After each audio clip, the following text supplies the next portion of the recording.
Hey guys, subscribe for daily content. And if you're shopping for gear, make sure you check out the description for the newest items at some of the very best online retailers. There's also links for some of the items that I personally recommend. Thanks! What's going on YouTube? Metal Complex here, and today I'm going to be sharing with you guys my top 5 most carried knives over the last month and a half or so. Some things have changed, some things have remained the same. Some of these knives are available and some of them are absolutely not available. It's just factually what I've been carrying. Thanks so much to my patrons for supporting me, and please make sure to follow me on Instagram at metal_complex. I will link the knives that are available right down in the description so that you guys can check them out. As per usual, it does help my channel when you use my links, but that is entirely up to you. Let's go ahead and start off here with number 5, and that's going to be one I just recently got. You guys haven't actually seen me unbox this yet, I don't think, but you've seen me review the old prototype, and that's my actual Grambo knives Russ. This is awesome, the final production version of this. I'm going to link this, the page for it down below, and just before you guys go, I'm going to save everybody I'm going to keep you from crying your pants and freaking out, right? Right when you go to the page, before you freak out about the price, change the currency from Australian to USA, if you're from the United States, obviously. I had so many people, they were like, what? Why is it so expensive? Change the currency. This thing is awesome, and I sort of contemplated, like, do I want to? He actually put a mirror edge. Mr. Kane Grambo put a mirror edge on this for me, and I love it. I contemplated not carrying it, but this is too good of a knife not to carry. The thing that makes me love it the most, outside of the beautiful profile, the see-through pivot, the incredible hollow grind that he did, which is different from the prototype that I reviewed, all that's fantastic, but the main thing here is that this is actually a frame lock. It looks like a liner lock, right? Like there's titanium over the liner lock. No. It's actually part of the frame, and there is a single piece of titanium, textured titanium, over that lock. The lock also has a steel lock bar insert. I love this. It's a thumb stud deployer, but I don't have to worry about where my hands are or anything. I don't have to worry about accidentally putting too much pressure on. I'm manipulating this with my left hand because my right hand is still recovering. This is just fantastic. The pocket clip is great. The blade profile is great. The size is great. It kind of reminds me of, like Les George and Hinderer and Chris Reeve all combined into one knife. There's even a little bit of Strider in there.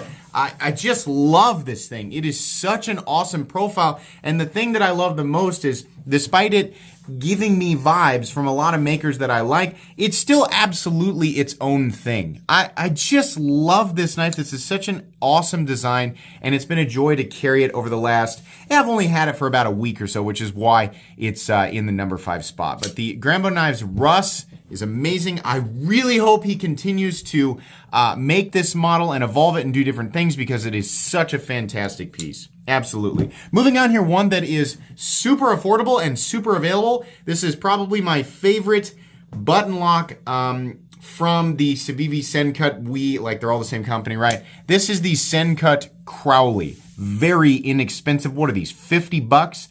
I like this more. I was carrying the Saxy for a while, but I've moved into the Crowley. This is kind of the one I reach for when I just want something, inexpensive in the pocket. I don't want to risk losing it or anything. I like the overall length a little bit better. I like the grind of the blade. I like the finish on the blade. I like the position of the thumb studs. Everything is just a little bit better. You get a little bit more cutting edge over the Saxy. The Saxy's still great, and if you like it, go for it.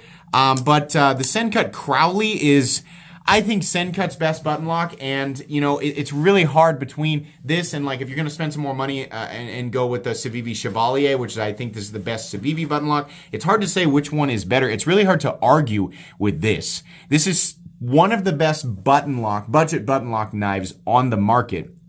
And it is highly, highly recommendable, whether you are somebody who's been around in the knife world for a long time or somebody who is brand new. This is just an excellent thing to have in your collection, in your rotation. right? Whether it's something you leave in a specific area, like in your, I don't know if you guys are like me, but I leave a pocket knife in that little tray in my truck, just so if I forget and I leave the house, I've always got one in there. But it's a great knife for that. It's a great knife to kind of keep, in a junk drawer or something like that. As long as you don't have kids, it can access it. Or, of course, on your person, because it makes a great EDC knife. I love that it is D2 steel. If I didn't mention, I love the finish. Really, the only thing I don't like about it is the bill on the clip, but that's the same with pretty much any Sencut or Civivi knife. Truthfully, it is only surpassed by one budget button lock knife, and I think you guys probably know what that is. My number 3 most carried knife is the steel CJRB Pyrite. This knife is, I have considered, let me tell you how great I think this is. You guys know what my size comparison knives are, right? The Demco 80-20.5, the Spyderco PM2, the Ontario Rat 1, the Ontario Rat 2, the Benchmade Bug Out, the Ritter Hogue, and the Spyderco Para 3. Why? Why do I use those as size comparison knives? Because they are extremely popular knives. So many people have them, especially people who watch my channel, and they are all what I would consider to be evergreen models, meaning they are an excellent example of an EDC knife, for the time that they released, and they have continued to be popular as time has gone on, right? I know that the 80-20 is pretty new, but that's gonna be a freaking evergreen knife, right? I mean, there's no argument to be had. I have considered starting to use the CJRB Pyrite as a size comparison knife in my reviews. I know that not everybody has this right now. This is a knife that is absolutely available, by the way, in steel, G10, whatever. It's going to be linked down below, and it's $50. 52, something like that. AR RPM 9. This one's in steel. That's the one I like. I have a feeling that after a couple of years, it'll be like every other person in the knife world will own one of these just because it's such a simple go-to. Like, you're running out the door and you don't know what to grab, you grab the Pyrite. So many times that has happened. It is compact. It is easy to deploy. It has a classic knife profile. It's not too big. It's not too thick, right? Classic blade profile. It has a nice choil. So good.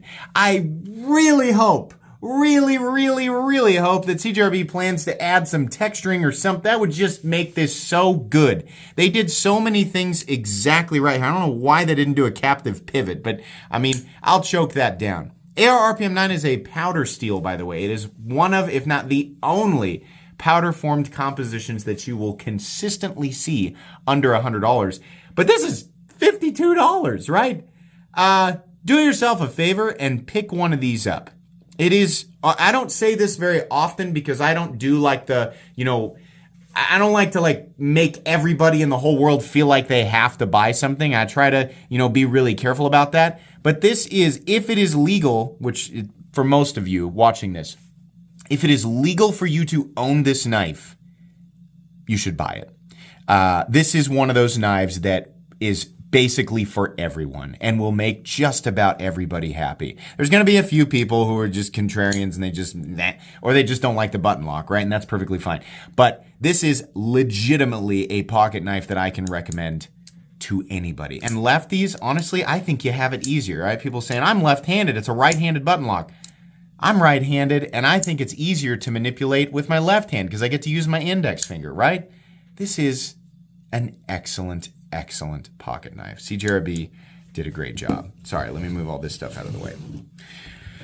And the last two, these guys have been absolutely dominating my pockets, only recently challenged slightly by the Pyrite, and I'm sure you guys can guess. My number 2 is, that was terrible.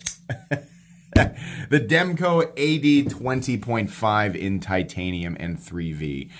This is a knife that gets used a lot. I have to clean it off a lot because it is in 3V and it started to patina a little bit. I don't baby this knife outside of just trying to oil it a little bit and just wiping it off.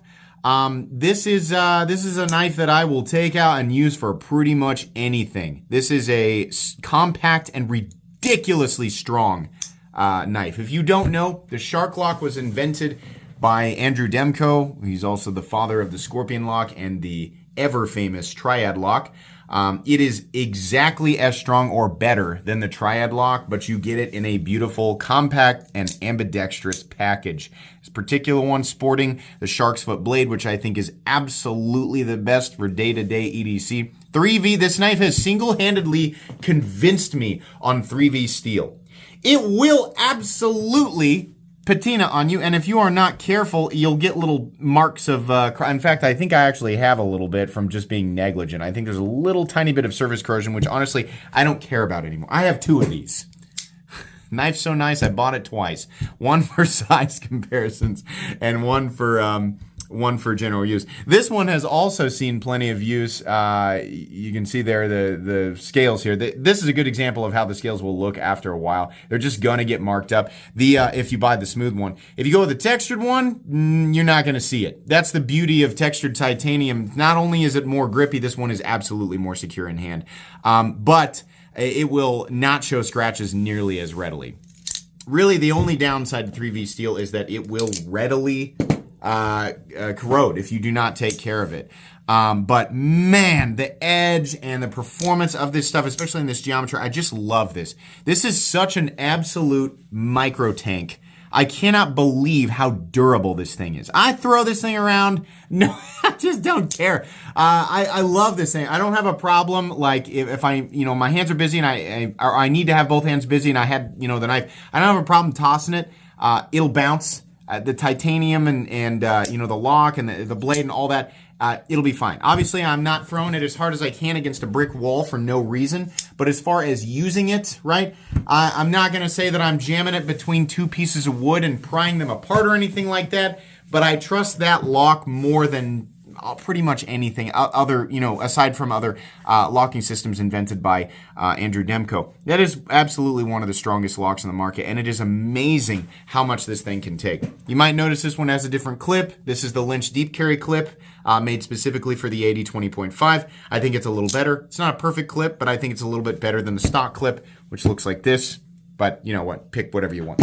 And this is ambidextrous. This is something that lefties can enjoy just as much as righties. Fantastic. The only downside is that they are expensive. This one comes in at 300. Is it 300 or 325? And then I think the textured one comes in at like 320 to 350, something like that. They are extremely available. I will make sure that they are linked down below. There are also less expensive versions of these knives, right? They come with the Gravity scales and either D2 or OS 10A. You can get custom scales. I think you can also get the Gravity with 3V. I'm hoping eventually they make them with different steels, but the only ones that I'm interested in moving forward are the titanium ones. If they do one in a stainless steel, if they do one in S45VN or Magna Cut, I will absolutely buy another titanium one. That's the only thing that 3V is lacking, and I think I would go for that. But I cannot recommend enough the AD 20.5. And then last but certainly not least, a knife that nobody can get other than the 10 people who have the prototype, and that's going to be the Winter Blade Co. Mirage. The production versions of these are coming.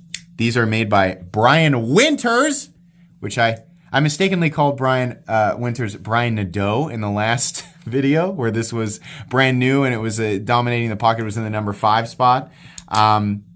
Or I had just got it, right? So sorry about that. But yeah, this knife has absolutely been the number one thing in my pocket. And mainly, it's because it is just so freaking cool. I love the locking system. I love being able to pull this, and it's a magnetically magnetically assisted pocket knife, right? I'm not using my thumb here, but it's funny that Brian Winters is single-handedly making assisted knives cool again, right? It's like it's assisted knives are like, we don't need that. And then Brian Winters is like, but what if I put a magnet in it? And we're all like, yeah, you know what? That's cool again. I definitely want that, right? This is awesome. These are M390, and what's cool about this is we have titanium on the outside, and the liners are carbon fiber. The whole thing has such a unique, futuristic look. It's absolutely different from anything else on the market, and it works. The other cool thing is that the magnetic lock here, or what's he's using here, this disc lock sliding into place, is extremely strong. I cannot tell you how unbelievably solid this knife is. It has never given me a hint of disengaging. It's never whispered about disengaging. I can't tell you how absolutely confident I am in this. I do think that the magnet, that the release should be a bit more powerful. I mean, obviously you're going to have to work against that when you're closing it, but I think most people are going to be able to handle it. Because, basically I think that this magnet should be strong enough to deploy the knife when you're holding it straight up and down. As it is, you kind of have to hold it on its side or hold it down, right, to get it to go. But it's still just been amazing. And even if you don't want to deploy it that way, obviously you can do like the reverse flick, or you can just sort of thumb flick it out. It still has the magnetic assist on it.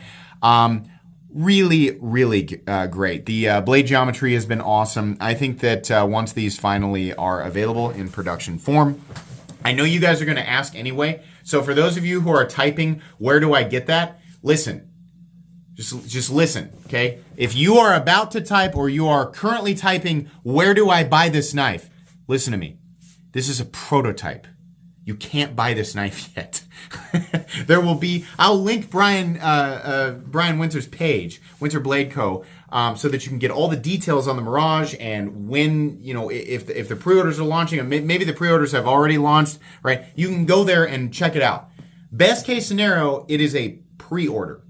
There is nowhere. There are 10 of these that exist, right? And this one was sent to me, obviously, so that I could make sure and broadcast it to the world, right? Yeah, there are 10 of these in existence. They're all prototypes. So pre-order is the best bet. This one, it's going to be expensive, but in my opinion, it is absolutely worth it. This is very, very cool. Okay, that's it. It's a longer episode of top 5 most carried knives. We have, once again, the Winter Blade Co. Mirage prototype. We have the Demco AD 20.5 in textured titanium and 3V. We have the probably evergreen CJRB Pyrite. Sorry, earthquake. We have the wonderful and kind of underrated, honestly, the Sencut Crowley. And oh my gosh, the magnificent Grambo knives, Russ. Very cool. Guys, that's going to be pretty much it for my top 5 most carried knives this month. This is the last one for 2022. The next time I do this, it'll be 2023. So, yeah. It's been a great year. A much better year for knives than the 2 prior. So, very thankful for that.